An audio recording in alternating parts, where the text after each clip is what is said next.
tal? Muy buenas noches. Bienvenidos a Minuto 1 en la pantalla de C5N. Hoy más que nunca, la realidad. Lo que otros no te han contado durante estos 3 años y medio. Ni te contarán, aquí te lo contamos. Lo que otros no te mostraron durante estos 3 años y medio, aquí te lo mostramos. La realidad clarificando información vital, importante, para que sepas realmente lo que ocurre en la República Argentina. Y a partir de este momento nos acompañás con el hashtag Sidecar Millonario. Sidecar Millonario.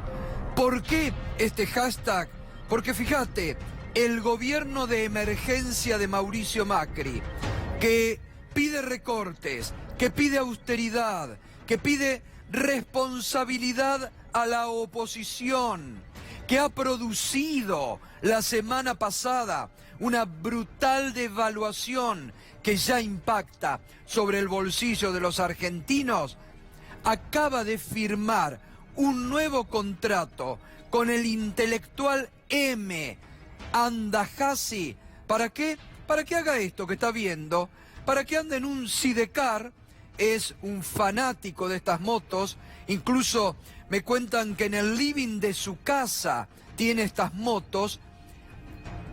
10 millones de pesos le van a pagar, sí, escuchó bien, 10 millones de pesos le van a pagar por 9 programas en la televisión pública, por un invitado por programa, en el medio de una crisis de los medios públicos bajo la gestión de Hernán Lombardi, que han perdido muchísima audiencia, pero que pierden dinero. Enseguida te lo voy a contar en base a una nota del colega Emanuel Respighi de Página 12, que hoy da a conocer esto. Los 10 millones, por eso nos acompañás con este hashtag, Sidecar Millonario, con la plata de tus impuestos. ¿Te acordás cuando te decían eso? El gobierno macrista, con la plata de tus impuestos. Cuando decían, con el fútbol para todos vamos a construir 3.000 jardines. Construyeron 3, pero le pagan a Andajasi 10 millones de pesos. Una vergüenza. Ahí se va la guita de tus impuestos. Ahora, enseguida te lo vamos a contar. Pero ¿sabés qué? Desde la semana pasada te venimos contando aquí, porque el gobierno que no se repone del sopapo electoral de las PASO, con este gobierno que está al borde del autoritarismo, que rechaza el resultado de las PASO, que tiene sin ponerse colorado, que habla de fraude, como algunos siguen hablando. La verdad que son antidemocráticos, son mentirosos profesionales y te quieren prometer hacer en un mes lo que no hicieron en 3 años y medio. Por eso siempre es importante recordar, ir al archivo, memorizar un poquito las cosas que no hace mucho han pasado en la Argentina, entre todos, como sociedad responsable, con ciudadanía, como hemos demostrado el 11 de agosto pasado. Mire lo que Marcos Peña, cuando ganaron las elecciones antes de asumir, decían que no iban a hacer. Y tildaban de mentiroso al entonces candidato presidencial Daniel Scioli y a todos los que decían que iban a hacer lo que finalmente estos 3 años y medio han hecho, pero que ellos prometían que nada de eso iba a ocurrir. Vale la pena recordar, diciembre del 2015, lo que te prometían Marcos Peña y el gobierno de Macri entonces. ¿Quién va a pagar los costos del ajuste? ¿Quién va a pagar los costos de la brusca devaluación que tiene pensado llevar adelante Cambiemos? Pero eso no es una pregunta, es una mentira, porque no hay ni brusca devaluación ni ajuste previsto. Con lo cual la respuesta es falsa la pregunta.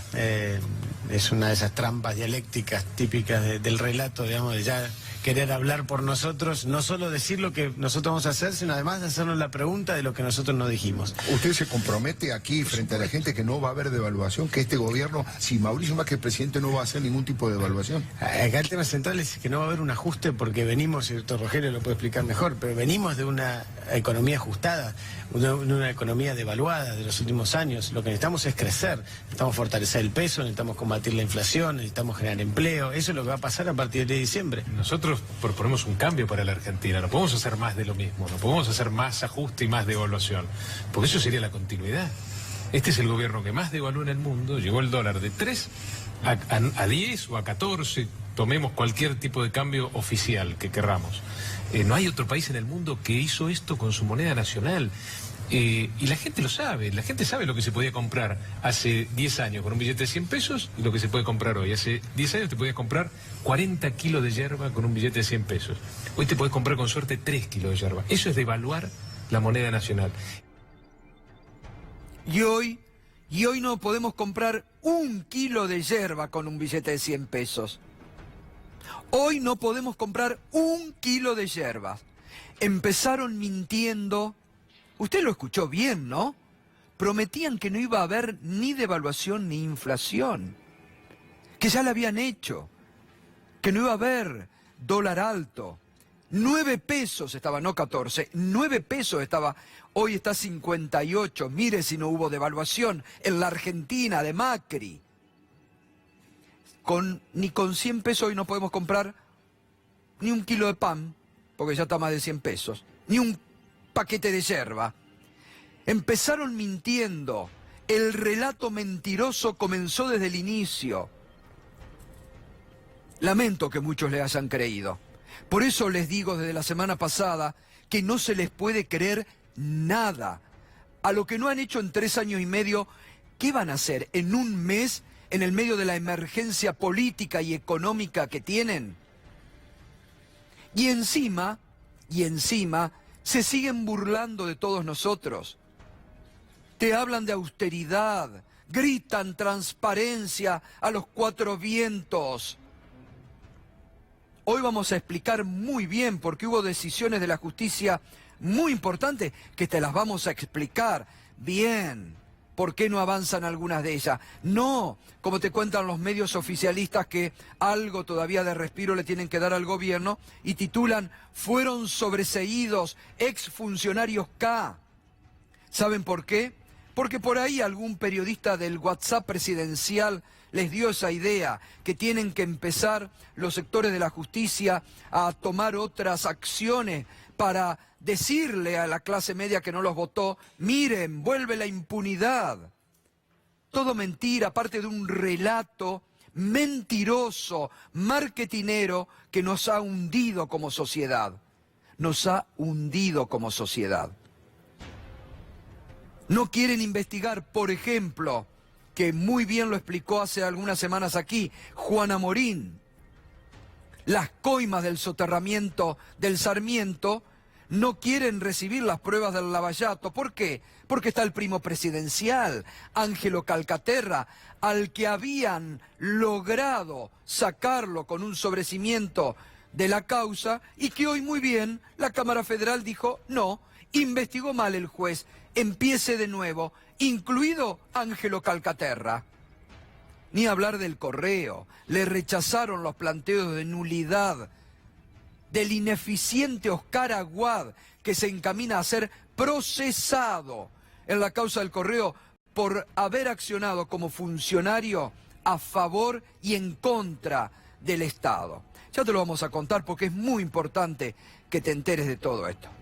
Pero vamos al Sidecar millonario, vamos a estos 10 millones de pesos que le van a pagar a Andajasi en el medio de la crisis para que haga 9 programas de televisión, 9 programas en la tele pública para andar en moto, y para que entreviste a un invitado por programa. Nosotros hacemos programas cotidianos, diarios, acá, 2 horas, con invitados y una producción impresionante. Ni ahí llegamos a eso, ni ahí. Ojalá tuviéramos ese presupuesto. ¿Eh? 1 millón por programa. ¿Usted entiende lo que es? Pero después te hablan de austeridad y transparencia, los republicanos. Vamos al excelente informe que hizo nuestro colega Emanuel Respighi hoy en página 12. Hernán Lombardi aprobó la segunda temporada del programa Vas a viajar en mi Sidecar. Es una broma ya desde el título. Vas a viajar en mi Sidecar, del escritor y psicoanalista militante M, hasta la derrota de las PASO. Muy bien puso la producción, porque ya veremos. Su primera parte promedió 0,6 de rating, menos que la media de la televisión pública en el año 2017, cuando fue la primera temporada. El presupuesto destinado a la serie fue aprobado por unanimidad. Contenidos públicos,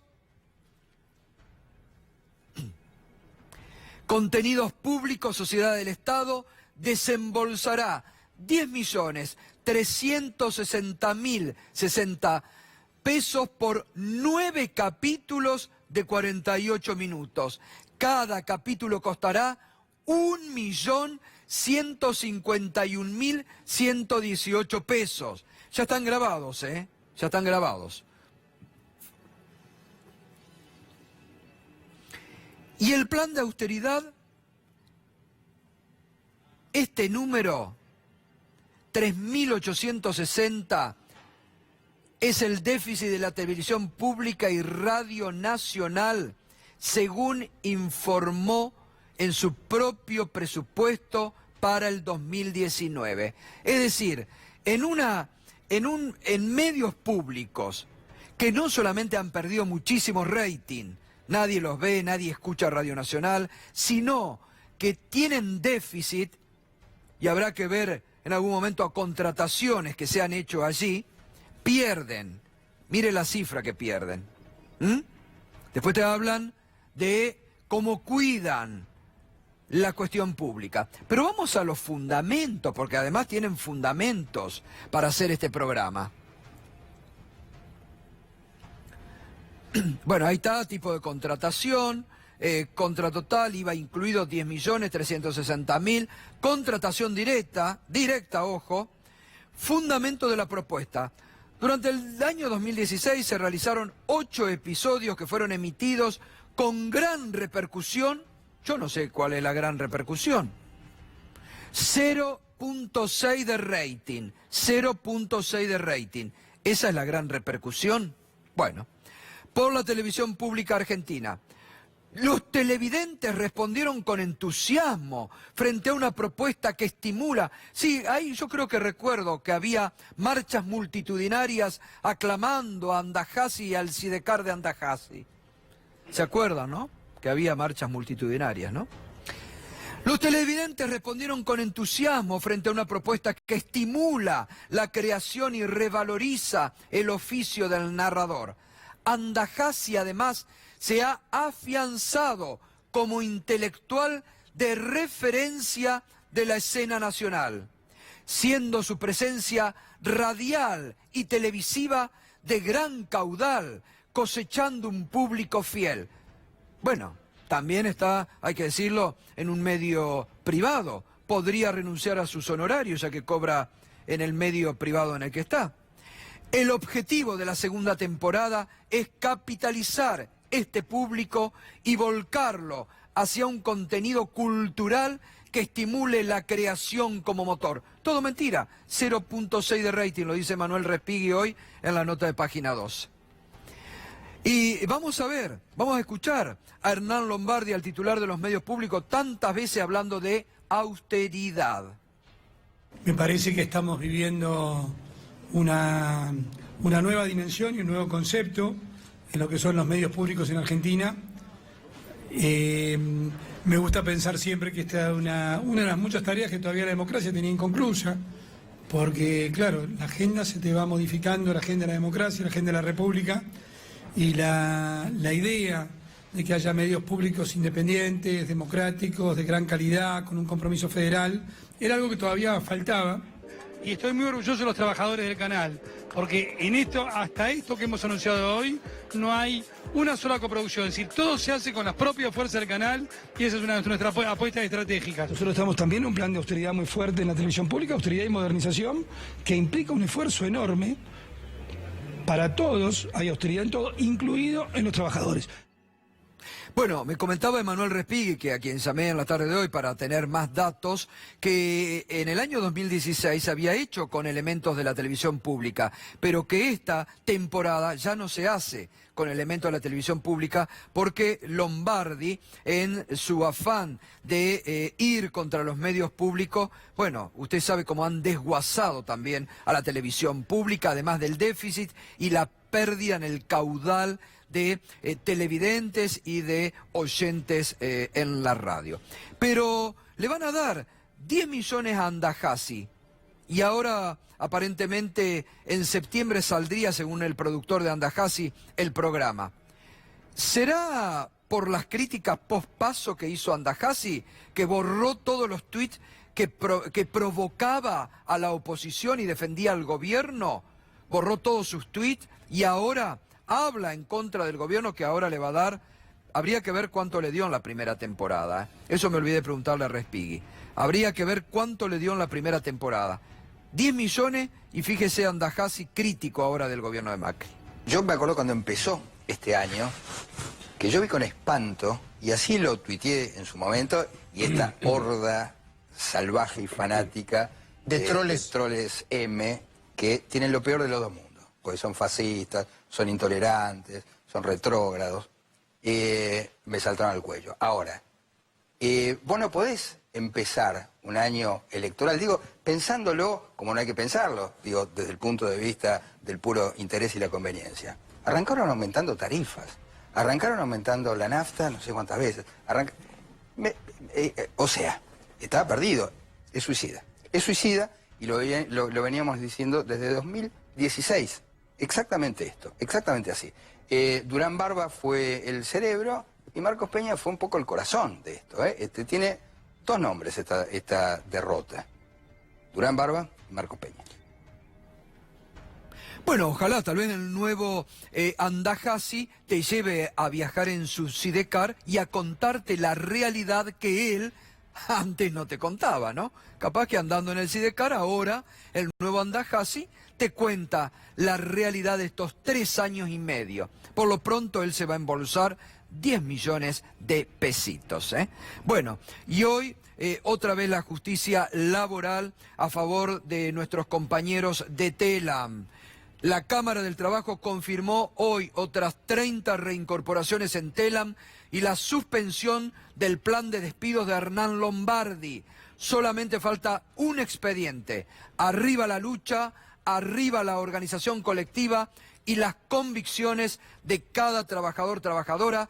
Telam se defiende del desguace que este gobierno ha hecho sobre la agencia oficial de noticias. Bravo por los trabajadores de Telam, grandes luchadores que han dado un ejemplo muy, muy grande en estos años contra una persecución sistemática de este gobierno y de varios ex periodistas que están en la conducción de Telam. Muy bien, vamos a la actualidad, No hay plan B, lo dijo ayer el titular del Banco Central de la República Argentina, y en el medio de la emergencia, el ministro de la emergencia, Hernán Lacunza, sigue recibiendo a economistas de la oposición. Hoy recibió a Guillermo Nielsen y a Cecilia Todesca, 2 de los integrantes del gran equipo de economistas que asesora al candidato presidencial Alberto Fernández. Hace instantes, Cecilia Todesca, sobre la reunión decía lo siguiente. Completamente distinto y ellos lo saben y volvimos a discutir sobre este asunto, pero coincidimos con ellos en que es importante transmitir tranquilidad Ellos son el gobierno, ellos están en funciones y tienen que tomar las medidas que consideren necesarias. ¿Están de acuerdo con un dólar a 57 pesos? No, yo no voy a hacer comentarios respecto del nivel de tipo de cambio, no me parecen pertinentes. Y ellos están acá con la política monetaria y la política cambiaria en sus manos y nosotros no vamos a hacer ningún tipo de comentarios que los pueda molestar. ¿Van a reunir con el FMI cuando venga? Las preocupaciones son el nivel de endeudamiento de la economía argentina, el nivel de las reservas, el impacto de la inflación en los salarios, en los jubilados, el crecimiento que no vuelve, el tema del fondo también lo conversamos, ninguno de los 4 objetivos centrales del fondo, del acuerdo con el fondo, que tienen que ver con el crecimiento, con la disminución de la deuda, con el crecimiento de la economía argentina y con el aumento del empleo para disminuir la pobreza, se han cumplido. De hecho, les recuerdo cuando se firmó el acuerdo con el Fondo Monetario proyectaba para este año un crecimiento de 1,5, una inflación del 17%. Fernando Alonso, ¿para qué sirven estas reuniones? ¿Sirven para algo o solo para ganar tiempo en el ministro Lacunza? ¿Qué tal, Gustavo? Buenas noches. Sí, en principio no tiene ningún poder resolutivo, ¿no? Una intención del gobierno de hacer socios a la oposición de lo que está haciendo en este momento. Me parece que lo aprovechó bien los economistas del Frente de Todos para plantear muchos cuestionamientos a algunas políticas del gobierno, especialmente a la liquidación de reservas que se está realizando. Hubo una objeción muy grande a lo que llaman pasividad del FMI frente a la pérdida de reservas. Recordaron que se perdieron más de 9.000 millones de dólares desde el último desembolso del FMI. Así que está claro que no van a aportar soluciones porque el gobierno está totalmente cerrado a cualquier otras medidas económicas que no sea la continuidad de lo que viene haciendo estos 3 años y medio. Pero por lo menos sirve para dejar en claro, dejar por escrito, hacer presencia de que hay otra posibilidad, que hay otro modelo y que hay mucha preocupación de cómo se está gestionando esta crisis en este momento, Gustavo. Bien. Y los gobernadores, la mayoría de los gobernadores peronistas de las provincias argentinas están en pie de guerra porque denuncian, advierten que las últimas medidas de emergencia tomadas por el gobierno de Macri van a desfinanciar a las provincias argentinas. Lo explicaban de esta forma. Nosotros no nos oponemos a la eliminación del IVA, lo que nos oponemos es que una medida que tiene impacto en las provincias, que está vinculada con la recaudación y con la coparticipación, que debe tener acuerdo entre nación y provincia, sea tomada de manera unilateral. En el caso de Santa Fe representa aproximadamente alrededor de 4.000 millones de pesos de pérdida de aquí a diciembre. Es una cifra enorme, muy difícil de absorber en un presupuesto que obviamente no preveía de ninguna manera esa situación. En el caso de Río Negro, entre las regalías producto del congelamiento del crudo, IVA, ganancias, monotributos, ingresos brutos, son una pérdida de 1.000 millones de pesos de acá hasta fin de año. Lo que tienen que hacer es generar alguna herramienta que compense lo que las provincias vamos a recibir en menos de acá hasta el mes de diciembre, porque de no ser así nos vamos a ver impedidos de poder cumplir con los salarios, con los contratos de obra pública, pero además con las principales obligaciones, que es salud, seguridad y educación en cada una de las provincias que nos vemos afectadas. Vamos a discutir tranquilo, en paz, con soluciones, con serenidad, templanza y firmeza. La propuesta del gobierno es que con los recursos que le corresponden al gobierno nacional haga lo que le parezca que tenga que hacer y con los recursos de las provincias se abstenga de disponerlos porque no son del gobierno nacional sino de las provincias. Por ejemplo, tema petroleras y tema también IVA. Correcto, eso es lo que estamos planteando, así que vamos obviamente a seguir a disposición del gobierno para el diálogo. Y si no tenemos la respuesta, vamos a acudir a la justicia para tutelar nuestros derechos. Bueno, ahí estaba, clarísimo los gobernadores, ¿no? Ante la irresponsabilidad del gobierno que han tomado estas medidas a los ponchazos, en parches, pero que le están sacando financiamiento a las provincias. Y además no fueron consultados los gobernadores en ningún momento. 2 provincias argentinas, Neuquén y Río Negro, ya fueron ante la justicia por el congelamiento del precio de las naftas. Y esas provincias sí que están en pie de guerra con el gobierno nacional porque sostienen que les corresponde a ellos fijar esa política y por lo que pueden tener como entorpecimiento al desarrollo petrolero en las provincias. Omar Gutiérrez lo explicaba esta mañana, gobernador de Neuquén. Preservar el salario de bolsillo es bueno, no echarle más nafta a la inflación es bueno, pero la contrapartida no puede ser el congelamiento del precio del petróleo en boca de pozo. Son 600 millones de pesos por mes. Y estamos llevando adelante un gran desarrollo de Vaca Muerta, generando energía competitiva, exportando, generando dólares, fortaleciendo las arcas del Banco Central. Entonces, hay un plan y frente a una coyuntura macroeconómica, no podemos echar mano al plan que va junto al campo, al turismo, a la minería, sacar adelante el país. Necesitamos cubrir dicha situación frente a este decreto, es un recurso en la Corte Suprema que preserve, que cuide la autonomía provincial, los derechos adquiridos y los recursos. Bien, se viene una gran pelea que ya está en el ámbito de la justicia. Nos va a acompañar esta noche, enseguida vamos a estar con Leandro Santoro, pero también el senador nacional Marcelo Fuentes. Y senador, una línea, después vamos a profundizar sobre este reclamo de las provincias, sobre todo la postura de las provincias petroleras con estas decisiones de Macri. Sí, fundamentalmente nunca se puede estar en contra de una medida que apunta a paliar, atenuar hoy el ajuste o la disparada de precios, pero otra cuestión, ¿no es cierto?, son los derechos soberanos que las provincias tienen sobre sus recursos. Otras cuestiones son básicamente en el marco de la política energética, los orígenes, digamos, de la crisis que tenemos, porque venir a plantear hoy un corte, a discutir desde hoy, cuando ni siquiera sabemos cuánto es el costo de extracción en boca de pozo, estamos en un sistema que montara el Aranguren, donde es lo mismo, ¿no es cierto?, un pozo en producción, un pozo nuevo, un pozo de offshore, un pozo, ¿no es cierto?, amortizado. Esto es fundamental, poder sincerar esas variables que determinan hoy el tema de los combustibles en un marco que no es casual. La brutal transferencia de recursos de los particulares, de los ciudadanos del pueblo argentino, a esas empresas energéticas que hoy son monopólicas. Este es el marco del debate que se debe dar. Entonces, es evidente que uno acompaña el planteo de los señores gobernadores en torno a la defensa de los recursos provinciales. Se quiere, ¿no es cierto?, abaratar costos, abaratar, ¿no es cierto?, tarifas. Hay mecanismos de la nación que los puede poner en marcha, pero no a costa de las finanzas, de la tranquilidad y de la paz social en las provincias. Marcelo, me pregunto ahora, ¿no?, en este momento, ¿qué pensará Pichetto de todo esto, no? ¿Se acuerda cuando votó a favor del cambio del régimen jubilatorio y decía, lo hago porque los gobernadores, porque mi provincia lo necesita? ¿Qué opinará ahora Pichetto de esto, que su gobernador tuvo que ir a la justicia por una medida que toma su gobierno? Pero además con un agravante. Recuerden ustedes que la primera experiencia de flexibilización laboral fue precisamente con motivo del nacimiento de Vaca Muerta. Claro. Entonces puso en marcha, entonces de golpe. Claro. Los trabajadores ceden derechos históricamente adquiridos en aras de un esfuerzo para acompañar el desarrollo de una actividad, y a la primera medida que hacen precisamente comienzan a extorsionar y amenazar. Porque ¿cómo viene? ¿Quién es el rehén en esto? El rehén en esta pelea entre, ¿no es cierto?, entre las empresas y el gobierno, el rehén son los trabajadores, porque ¿cuál es la amenaza eventual? Si a mí me congelan el precio, despido.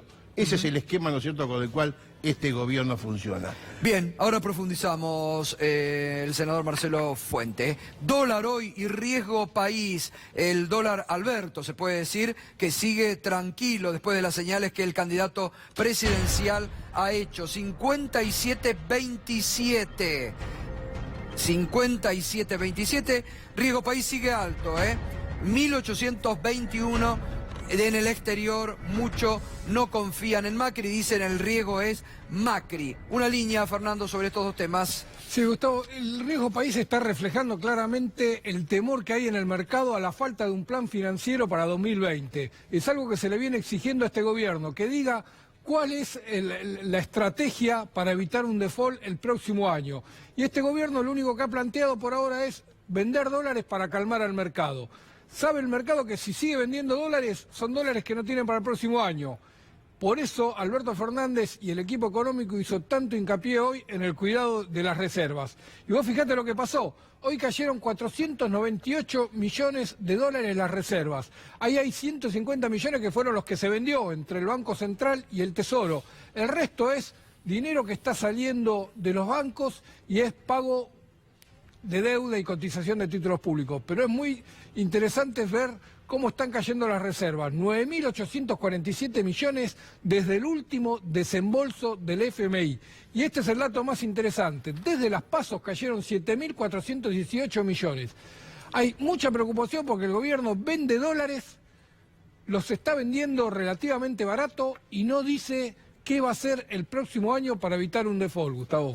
Bien, ahora continuamos, Fernando. El candidato a gobernador del Frente de Todos y contundente triunfador de las PASO, Axel Kicillof, se reunió hoy con los intendentes de la provincia de Buenos Aires peronistas para diagramar ya la campaña a octubre y consolidar ya planes de gobierno a partir del 10 de diciembre porque, bueno, es irrecuperable ya la diferencia que Axel Kicillof, que obtuvo el 52% de los votos en la provincia de Buenos Aires, sobre la actual gobernadora María Eugenia Vidal. Esto decía Kicillof.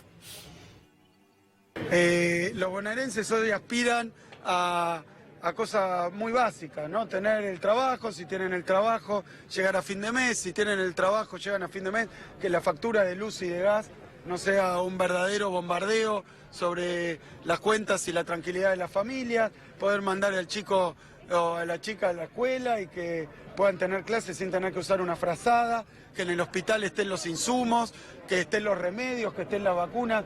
Son cosas básicas y en ese sentido hablaba de una forma de hacer política que ha desplegado el gobierno nacional y la gobernadora de la provincia, que tienen que ver más con las puestas en escena que con los hechos, con el marketing, que con la realidad. Y bueno, creemos que es así como hay que interpretar esta elección. Muy bien, y hoy hubo muchas decisiones de la justicia de mucha trascendencia que te vamos a ir contando y clarificando esta noche. Irina Hauser, la primera, la causa judicial que más le preocupa al presidente Mauricio Macri, la del correo. Desde que inició este gobierno, Macri y sus funcionarios vienen haciendo maniobras para evitar pagar el canon adeudado al Estado por parte de la familia presidencial. Aguad está en la mira del juez federal Ariel Lijo. Casi seguro que marcha el procesamiento para Aguad por las maniobras que como funcionario hizo para evitar que la familia presidencial pagara lo que adeuda. Y habían pedido hasta la nulidad de la causa penal. Irina, buenas noches. ¿Qué definió hoy la Cámara Federal?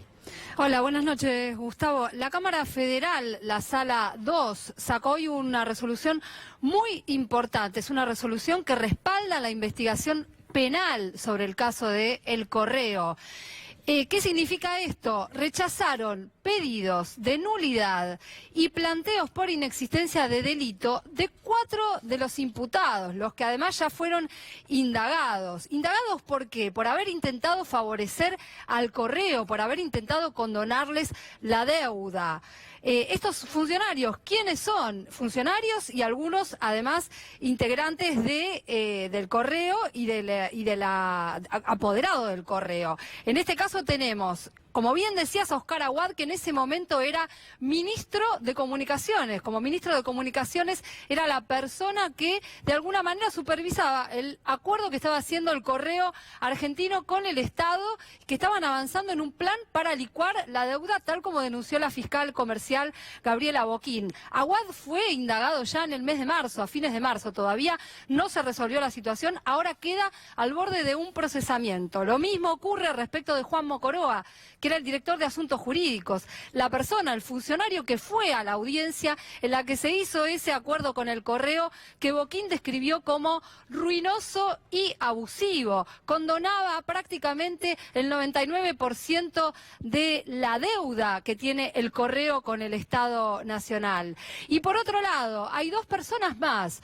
Uno es el apoderado del Correo, Jaime Kleidermacher, además un abogado de la familia Macri, abogado muy vinculado a los Macri. El otro es otro abogado, Jaime Civil Rovirosa, que es el titular hoy del Correo argentino. Estas 4 personas ya fueron indagadas. Su situación procesal todavía no había sido resuelta por el juez Ariel Lijo, que estaba esperando a ver qué decía la Cámara Federal. Y la Cámara Federal, con los votos de Martín Irurzu y de Leopoldo Bruglia, dio un respaldo contundente. Dijo que aquí no hay nada nulo, que incluso el fiscal Gerardo Policita, cuando pidió las indagatorias, actuó debidamente de acuerdo al Código Procesal, y dijo que estaban todos los delitos muy bien descriptos. Hay, por ejemplo, posibles negociaciones incompatibles con la función pública, en lo que describió en su momento el fiscal, y también una defraudación en puerta posible. Ahora resta que Ariel Lijo avance en la definición de estas situaciones,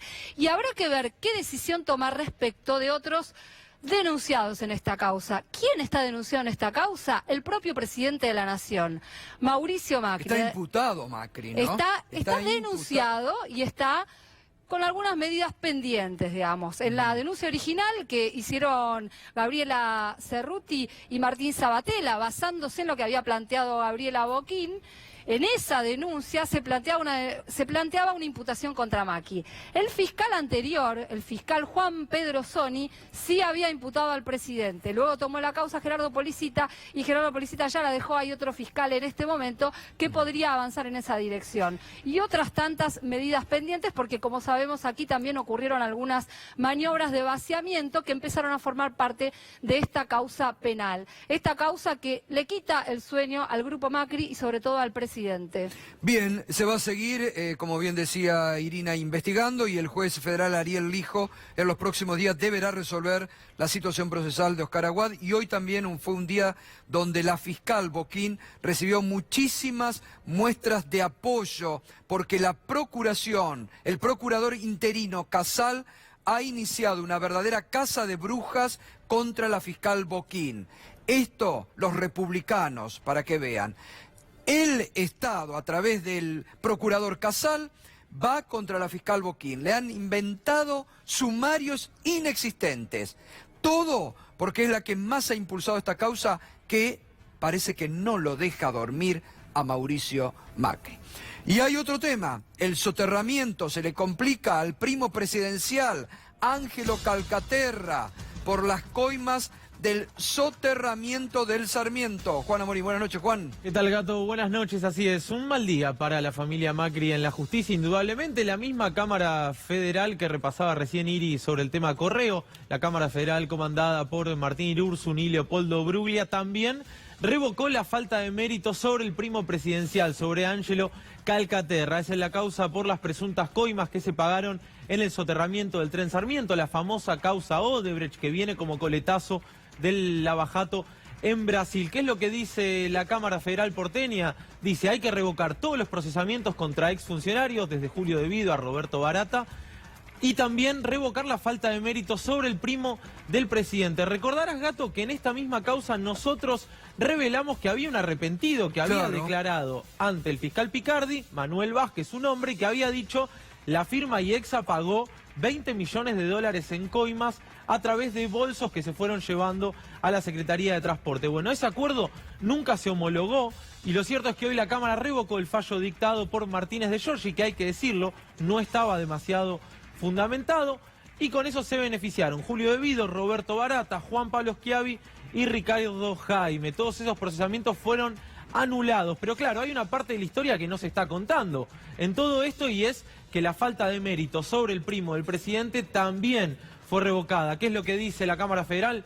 Señor juez, investigue, determine bien los objetos procesales de esta causa, dele forma a la misma. Además, están faltando algunas pruebas que son claves para la Cámara Federal, que tienen que llegar de Brasil en esta causa por las coimas del soterramiento, y le dice, bueno, espere a analizar esta prueba a través del acuerdo que logró el Ministerio Público Fiscal con sus pares de Brasil, y una vez que reúna toda la prueba, evalúe cómo seguir. Lo cierto es que el arrepentido Manuel Vázquez, que dijo IEXA pagó coimas por millones de dólares en bolsos, se desarrepintió después. ¿Por qué? Porque Martínez de Giorgi no homologó el acuerdo, y después de la operación terminó yéndose para atrás. Quedó todo en la nada, esa declaración todavía no fue homologada, por eso la Cámara Federal dice, señor juez, determine los objetos procesales con claridad y ahí sí avance en procesamientos. Malas noticias para el primo del presidente y para, de alguna forma, el presidente también, porque la firma IEXA también le perteneció a Mauricio Macri en la fecha que se están investigando.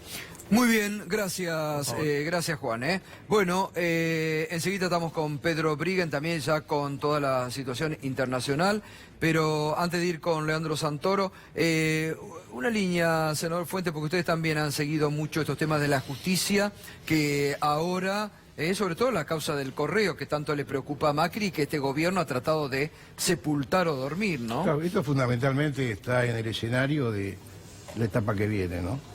Cuando uno dice la pretensión del Senado de sacar la cantidad, ¿no es cierto?, de pliegos y de jueces sin precedente en función de criterios de calificación arbitrarios del Consejo de la Magistratura, sabemos cómo se pergeña todo eso, apunta precisamente a, por un lado, a blindar, ¿no es cierto?, el camino de este gobierno en su salida. Lo que pedían los empresarios del WhatsApp presidencial, exactamente, ¿no? Y fundamentalmente acompaña también la otra contracara de esto, que es cómo se mina el proceso del gobierno que viene. Porque acá hay algo que yo creo que no se ha analizado con la adecuada profundidad, se tiende a reducir. El resultado electoral no es una consecuencia de la situación económica.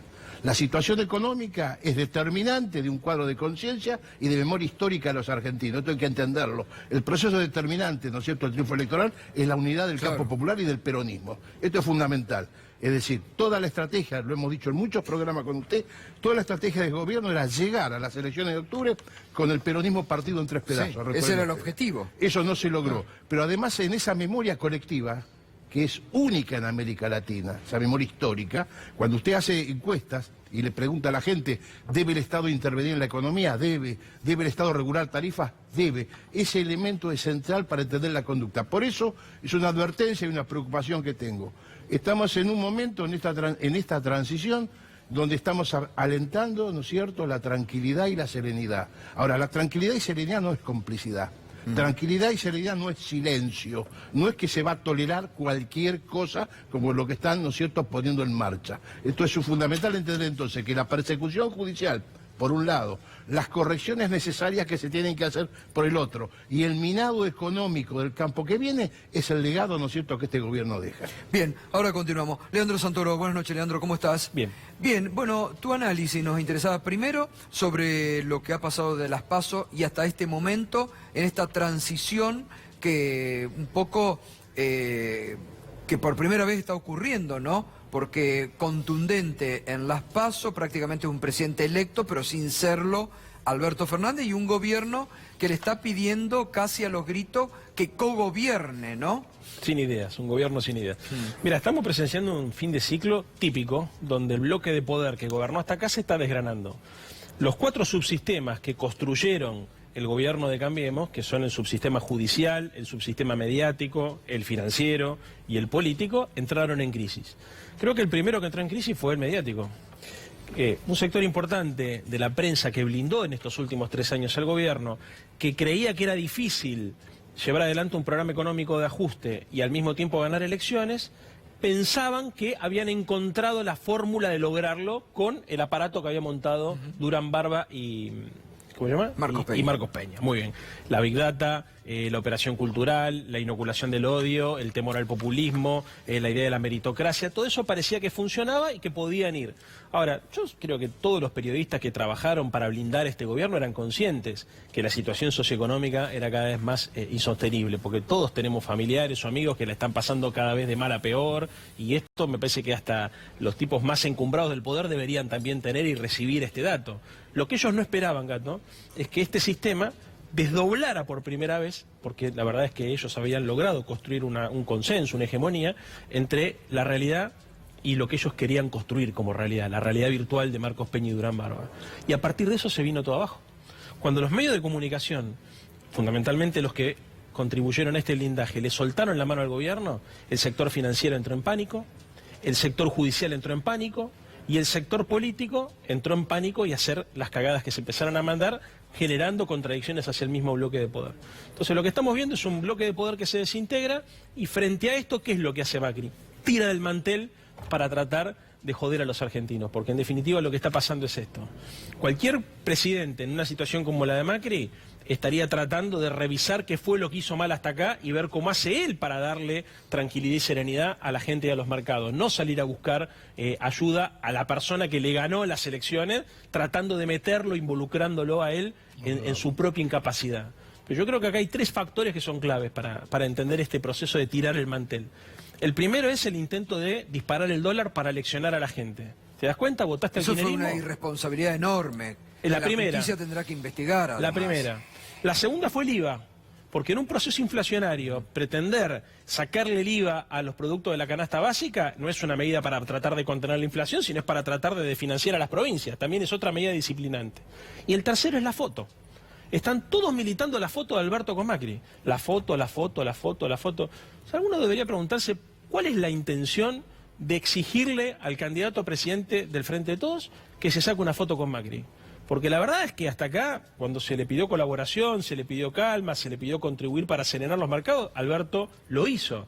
Pero la insistencia con la foto es para tratar de hacerlo corresponsable de la debacle económica y del costo político de la devaluación. No sé si no va a haber en las próximas horas, porque mañana creo que el Grupo Clarín organiza estos... almuerzos. No, almuerzos no. Estos grupos una de conferencia reflexión. con Fernando Enrique Cardoso. Está muy bien. Fernando Enrique Cardoso, va a estar Macri, va a estar Alberto Fernández. A ver, eso, no sé si se juntan los tres o estarán separados. Eso ¿no? está muy bien, digamos. Una cosa es que se provoque un hecho de esta naturaleza, me parece fantástico. Otra que se provoca en la Casa Rosada. Otra cosa es que el gobierno busque tender una trampa, ¿no es cierto?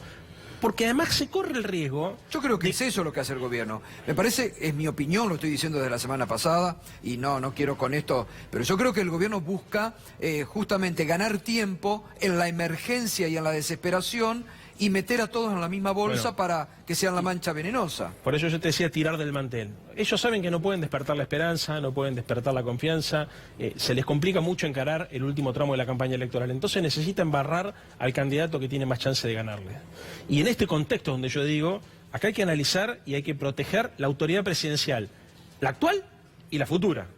Porque imagínense un segundo qué pasaría con Macri si él, para tomar decisiones, tendría que consultarle al candidato a presidente de la fuerza que compite con él. Su poder político se licuaría en ese mismo momento.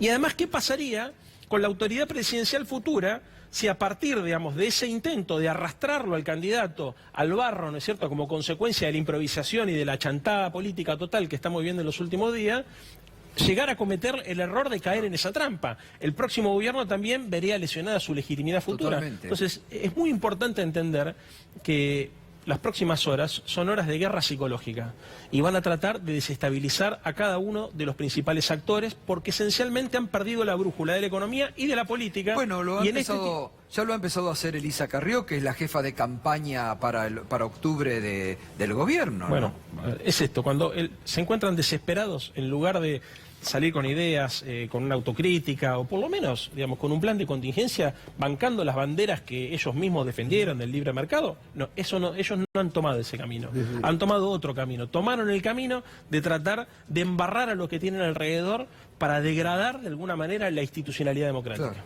Desde el primer día que asumieron, cuando la principal directiva era, recuerden ustedes, la derogación de pago soberano, la ley de pago soberano que establecía el límite a no pagar a los fondos de buitres, planteamos que estos muchachos no venían a gobernar, venían a recuperar las que creían que habían perdido. Es decir, venir, ¿no es cierto?, a compensar las pérdidas de las AFJP, venir a compensar, ¿no es cierto?, el tema de las retenciones agropecuarias. Y tal es así que no había ni plan A ni plan B. Simplemente todo se limitaba a este extraordinario negocio de transferencia, ¿no es cierto?, de recursos, de los bolsillos. La diferencia, siempre decíamos, con la época de Menem, las transferencias eran activos colectivos. Los argentinos no sentían inmediatamente con la privatización que salía plata al bolsillo. Hoy, cada factura que se paga a cada grupo monopólico es una transferencia de recursos. Los muchachos vienen, recuperan, y lo que es peor es la tentación en la cual están incurriendo de incendiar la pradera. La especulación es sencilla. Si esto se prende fuego mientras somos gobierno, dicen ellos, no volvemos en 20 años. Si esto se prende fuego en febrero, marzo, abril, cuando son gobierno nosotros, en 4 años volvemos. Entonces es una advertencia también que te agrego esto, si esto se prende fuego y al lado mío tengo al candidato a presidente, entonces en caso de que lleguen a ganar las elecciones, igual su capacidad de operar sobre la realidad va a ser limitada. Lo que no hay que perder de vista, que el pueblo argentino ha sido extremadamente paciente y generoso. Ha tolerado y ha aguantado porque entiende que había una herramienta que era la expresión de la voluntad, soberanía popular, que era votar. Entonces, que no se confundan con la mansedumbre en esto.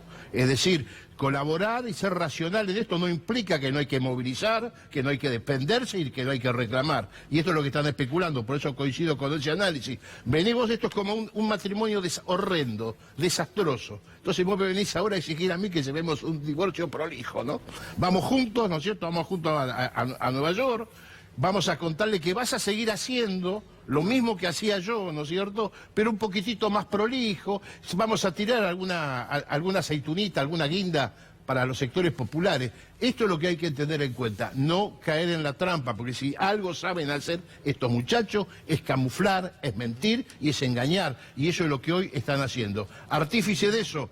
¿En manos de quién quedó la campaña? Por un lado piden, ¿no es cierto?, cordura, claro, equilibrio, y entonces vuelve Pichetto al discurso fascista, ¿no es cierto?, comunista comunista aquel, y la Carrió, ¿no es cierto?, recurriendo, algo que nadie percibió. Yo no sé, ustedes son muy jóvenes todos. Cuando salían las fotos o los documentos del jefe de la Luftwaffe, Hernán Göring, su uniforme era de color celeste, largo, era muy gordo, con solapas, color naranja y amarillo. Ese era el tapado, casualmente, con la que la señora Carrió, ¿no es cierto?, se paró en el escenario a arengar a la tropa. Entonces se está jugando con la muerte, se está jugando con las amenazas, se está jugando con lo peor de la historia argentina. Se quiere recurrir a los temores más profundos de los argentinos. Acá hay 2 grandes temores en nuestra historia. La desaparición forzosa, que no fue un temor colectivo, fue un temor sectorial, eran sectores determinados que la sufrían. Y el otro temor que fue la pérdida de los ahorros, eso es colectivo. Y hoy está jugando este gobierno, ¿no es cierto?, con ese doble juego perverso. Sí, totalmente. Leandro, ¿y esta invitación ahora de la CUNSA a los economistas de Alberto Fernández? También hay una búsqueda de esto, muy bien marcada vos, porque están queriendo descubrirle a ver quién va a ser el ministro de Economía. Casi le exigen que lo nombre al ministro de Economía, Alberto Fernández, que muy bien ha dicho ayer, no lo voy a dar, sí, claro, no voy a dar ninguna pista. Van a ir algunos de mí, pero digo, esto también de alguna forma ir a charlar con un ministro que se supone que sabe qué hacer, ¿o a qué van? Mira, vamos a ver, lo básico en un sistema republicano en este momento es convocar al Parlamento. Claro. Si vos querés encontrar soluciones a problemas que te superan y estás muy cerca de una elección, no haces una convocatoria sui generis por los medios de comunicación para tratar de involucrar a los demás en tu propia estrategia electoral. Haces una convocatoria institucional en el marco del Parlamento argentino, brindás un informe al jefe de gabinete, se sienta y dice, señora, el Estado de la República es este, tenemos estos compromisos, cosa que hasta acá no sucedió, porque cada vez que asistió el jefe de gabinete fue para hacer la filosofía de la zaraza, ¿no es cierto?, para tirarla para adelante, para echar la culpa para atrás. Y en ese contexto, en un contexto de racionalidad institucional, en todo caso vos ahí podés plantear el diálogo político con las fuerzas que compone el arco social y económico de nuestro país. Lo que no puede pasar es que atrás de cada decisión haya una especulación electoral. Porque eso, hasta uno podría entender que ese rol y esa actitud viniera de la oposición, pero nunca del oficialismo. El oficialismo es el que tiene que salvaguardar por los intereses de las mayorías, y en todo caso, si necesita ayuda, tiene que recurrir al Parlamento. Yo creo que lo más importante acá es entender que estos 2 meses y medio van a ser muy duros. Me parece que por primera vez quedó claro cómo juegan los distintos actores de poder. Durante mucho tiempo se asusaba el fantasma del peronismo de la provincia de Buenos Aires organizando saqueos. Hoy no está ni siquiera este argumento arriba de la mesa, porque todo el mundo sabe que el principal problema que tiene este gobierno es el quiebre en la confianza de los actores que lo pusieron a él al frente del Estado argentino, porque son los bancos, los fondos de inversiones, son los tipos que hacen guita y que han hecho mucha guita a partir de la timba financiera, los que le están quitando ese respaldo.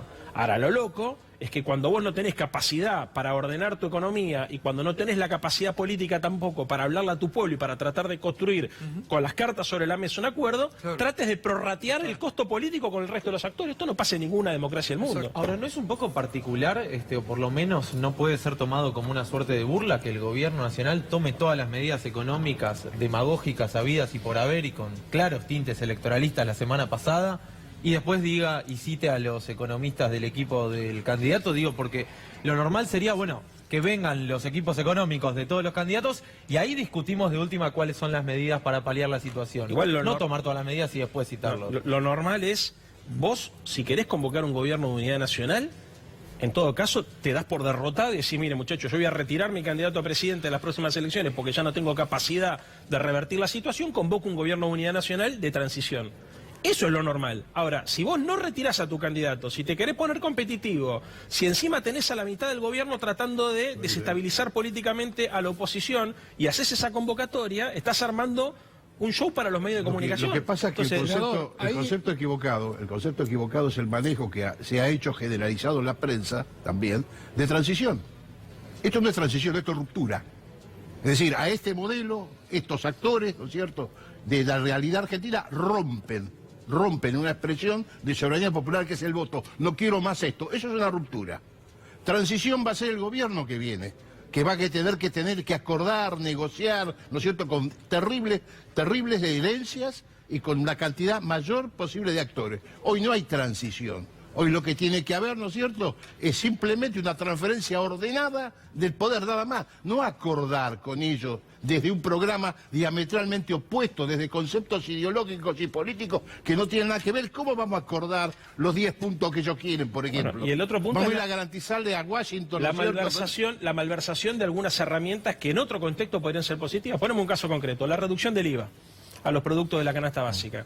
No es lo mismo hacer ese planteo cuando vos tenés una inflación controlada que cuando iniciaste como consecuencia de la devaluación una espiral inflacionaria, porque entonces lo que terminaste haciendo fue desfinanciando las provincias, porque a ver, vas a la carnicería, por ejemplo, y lo que antes estaba a 50, ahora está a 300, pero te dicen que está sin IVA. Pero ahora es peor porque hay un manejo perverso. La decisión de sacarle el IVA es de financiar a las provincias para obligarle a hacer un ajuste a las provincias aún después de irse. Es decir, y para ponerte a vos en la posición, pero para ponerte a vos en la posición que decís que no estás de acuerdo con una medida que vos proponías. Porque, a ver, cada medida... cuando vos decís el escenario, el escenario del Congreso. Sí. Es decir, contrataron a David Copperfield. Es decir, el Congreso no solamente pactaron con Miguel Pichetto que no funcionara durante todo este tiempo, sino que además ustedes vieron con David Copperfield cuando hace desaparecer edificios, que los rodea de telas y cosas. No hay Congreso, hoy no hay Congreso. Hay caños y tela tapando el Congreso. Déjame cerrar un minuto porque lo del tema del IVA me parece importante, que es un poco el paradigma, digamos, del intento de construir el campo político en los próximos días. Las medidas de gobierno no se toman en el vacío, se toman a partir de la instrumentación de un plan coordenado y holístico. No existe que vos agarrás y decís, bueno, a ver, yo tomo 3 medidas keynesianas, 3 medidas ortodoxas y con esto armo un plan económico para decirle a la gente que estoy preocupado por lo que le está pasando. No, o sea, si vos tenés un gobierno de una mirada profundamente ortodoxa y querés utilizar medidas heterodoxas, lo más probable es que el resultado sea negativo. Las medidas ortodoxas van en el contexto de un programa económico que trata de recomponer el empleo, que cuida la industria, digamos, que tiene otra relación con el mundo, otra relación con el comercio exterior, o sea, una serie de factores. Vos no podés, esto es como diría mi amigo Matías Culfat, un complejo mecanismo de relojería. Vos no podés entender la economía solamente como un grupito de instrumentos o de mecanismos. Es un complejo mecanismo que tiene que estar articulado. Bueno, si no está articulado, lo que está buscando en realidad es el impacto mediático. Bueno, eso es lo que iba. El gobierno está buscando ganar tiempo, a ver si puede recuperar votos, porque todo eso lo hace con el relato mentiroso y marketinero que han tenido. Recién, al inicio del programa, pasábamos a Marcos Peña en 2015, diciendo, no vamos a devaluar, no vamos a ajustar, vamos a crecer. No han hecho nada en estos 3 años y medio. ¿Cómo creerle que pueden hacer en un mes lo que no hicieron en 3 años y medio? No fue la intención de este gobierno en ningún momento redistribuir el ingreso, defender el empleo. Al contrario, Ellos vinieron a bajar salario, a bajar jubilaciones y a achicar el gasto público y a favorecer condiciones para la especulación. ¿Qué fue lo que les pasó, Gato?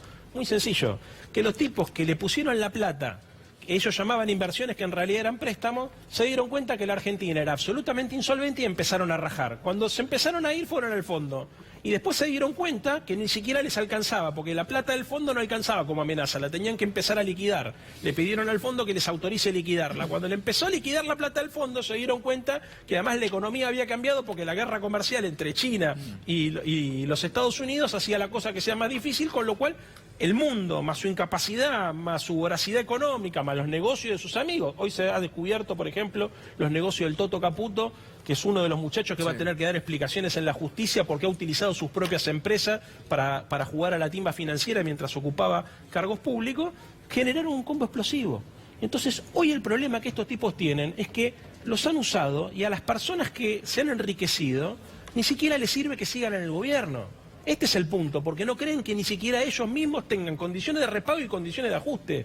El fondo, en algún momento, me acuerdo cuando se planteó la discusión hace poco tiempo, cuando Calvo, un economista muy reconocido en Wall Street, dijo, mire muchachos, estos tipos ni siquiera pueden garantizar el ajuste que le dijeron que iban a hacer para agarparle la guita que les pidió apretar. Les dijo el miedo lo tienen a Macri, no a Cristina, se lo dijo Calvo, Entonces, ¿no? acá lo que hay que entender es que la democracia argentina no tolera estos niveles de ajuste, ¿no? Esto no se puede, porque los economistas siempre te hablan de distorsiones, la distorsión monetaria, la distorsión financiera, y la principal distorsión en este país es la social y la económica. Total. La distribución del ingreso y la pobreza. Y que Entonces, fue un excelente plebiscito que la sociedad le hizo Así a eso es. que vos estás indicando.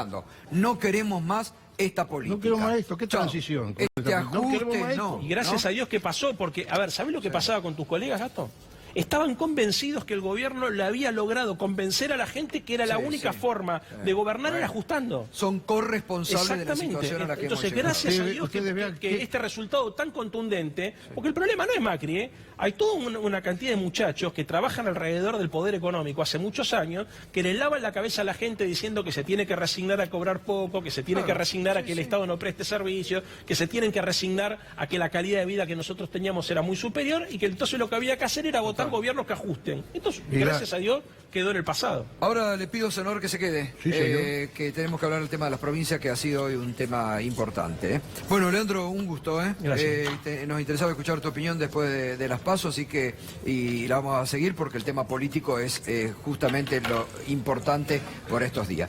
Tenemos a la próxima hora mucho más, tenemos más del tema económico, qué pasa con los precios de la devaluación en los supermercados, ya está golpeando tremendamente, ¿no? Yo estuve recorriendo hoy algunos supermercados, la verdad que te dicen el tema del IVA, en 12 productos además, en 12 productos solamente, y no te ha bajado prácticamente nada, la verdad, eso es lo que se está viendo. Más de la política, más de reunión de gobernadores, Pedro Brigger, que tiene un tema muy preocupante para este momento, que es un incendio tremendo, del que pocos se están ocupando los medios, que es en la Amazonia de Bolsonaro, ¿eh? Ya volvemos con más Minuto 1, la realidad.